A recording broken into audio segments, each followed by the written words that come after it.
Namo Buddhaya, Namo Amitabha. Hello everyone. So today I feel like talking about the 6 realms of reincarnation, or Samsara. So for those who are familiar with Buddhism, you often hear the word Samsara, which refers to the 6 realms of reincarnation. So the 6 realms are the heaven realm, the Asura realm, the human realm, the animal realm, the hungry ghost realm, and the hell realm. Sometimes in the Buddhist sutras, they also talk about the 5 realms. So when they talk about the 5 realms, they group the Asura realm with the heaven realm. So the Asuras are the demigods. And sometimes we also see in the Buddhist sutras, they talk about the 3 realms, or the triple realms. So the 3 realms are also the 6 realms, except it's categorized into the desire realm, the form realm, and the formless realm. So the desire realms comprise all the 5 realms: the human realm, the animal realm, the hungry ghost realm, the Asura realm, the hell realm, and also the first 6 levels of the heaven realm. And the form realm comprised of 18 levels of the heaven realm, and the formless realm comprised of 4 levels of heaven realms. So in Buddha's heavens, there are 28 levels of heavens. And the Buddhist sutras have the most detailed descriptions about the heavens and all the realms of existence. So why is it called a desire realm? Because beings do have the desire to money, lust, fame, food, and sleep. Whereas for beings in the form realm, they no longer have any of the desires that beings in the desire realm have, but they still have form. So that's why it's called a form realm. And for beings in the formless realm, they no longer have any form. They are only left with consciousness, but they're still attached to their mental states. So it's extremely difficult to exit the cycle of samsara. If one has the slightest attachment, which we talked about before, then one cannot really transcend the cycle of samsara. Some people may not believe about reincarnation, but whether you believe or not, reincarnation is really happening. Some people say, if I really have past lives, why I can't remember it? And just because we can't remember it doesn't mean that it did not happen. A lot of us, we don't even remember exactly what we had for lunch at the same time last week. And we don't remember what happened before age 3. And we don't remember what happened while we were in our mother's womb. Just because we didn't remember, it doesn't mean that it did not happen.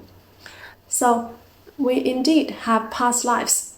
If we don't have past lives, if we only have this life, and then heaven or hell, like some other religions that talk about, then how can God or the Creator be so unfair that we are so different? We don't even look at others, but we just look at humans. We are all humans. If we only have this life, then we should all be equal, right? God cannot be unfair.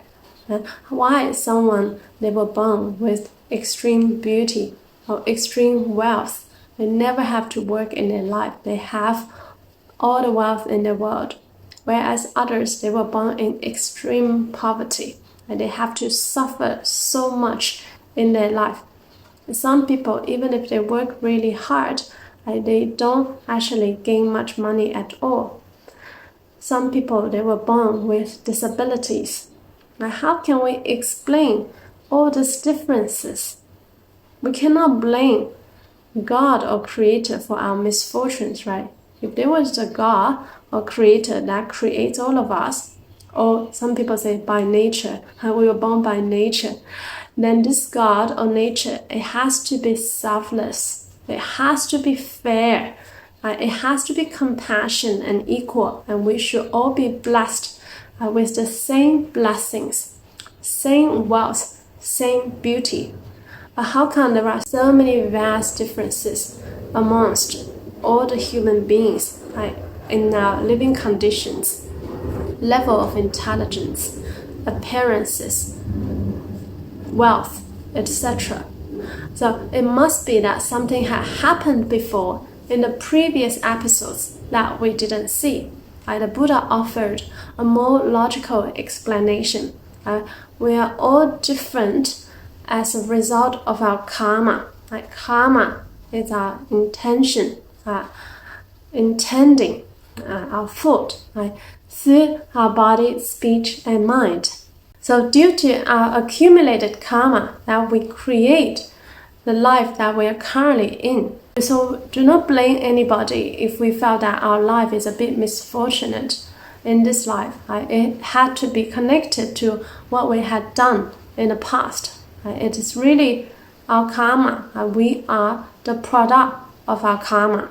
So the Buddha told us that not only we have past lives, but in fact we've been in the cycle of reincarnation for countless eons. We don't just have one past lives or a few past lives or 80 past lives. We had, according to the Buddha, countless past lives. We had all been in the 6 realms of reincarnation in the past. We had all been all kinds of animals, or we had been in the heavens, we had been in the hell realms, and also the human realm.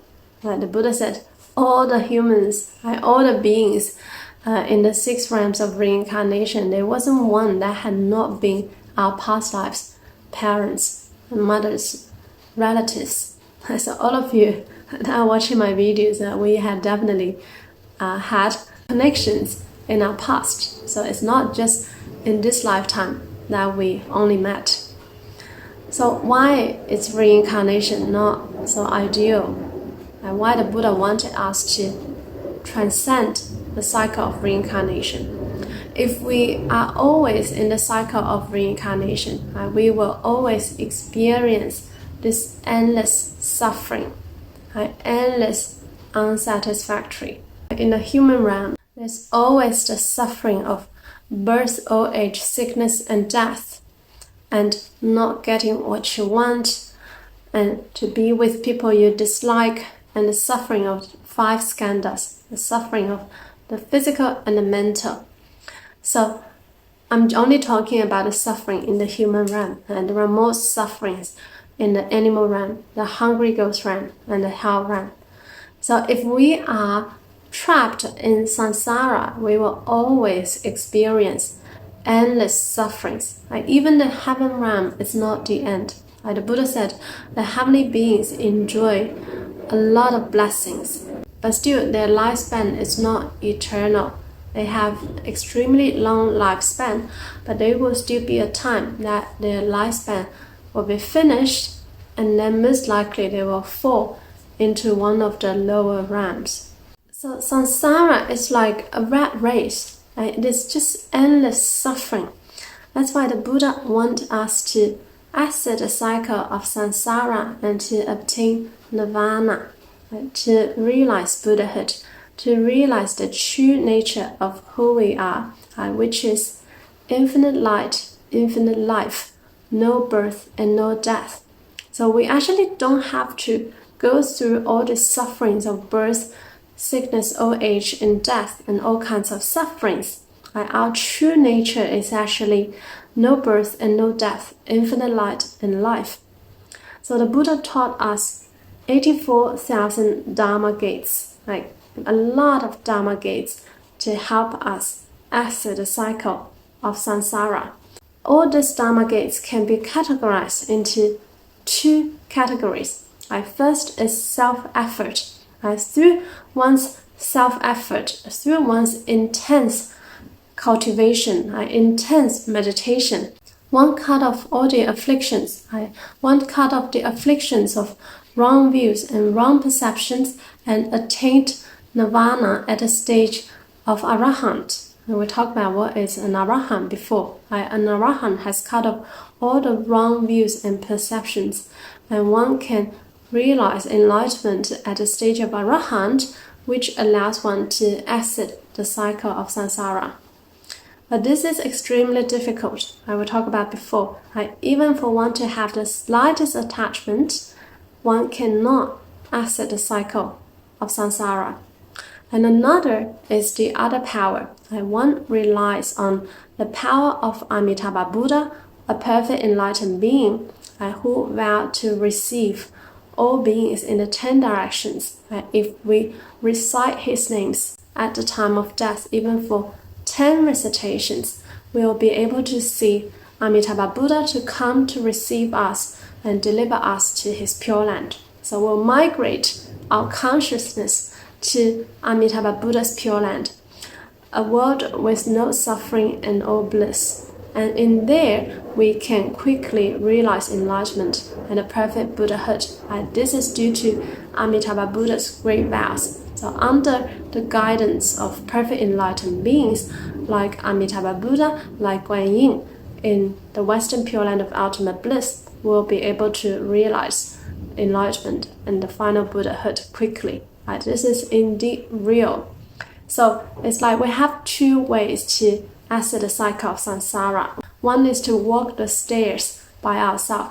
One by one, you have to walk by yourself every step until the 100th floor. Another is to go into the lift offered by Amitabha Buddha, and you just press 100th floor, and very quickly you can arrive at the 100th floor.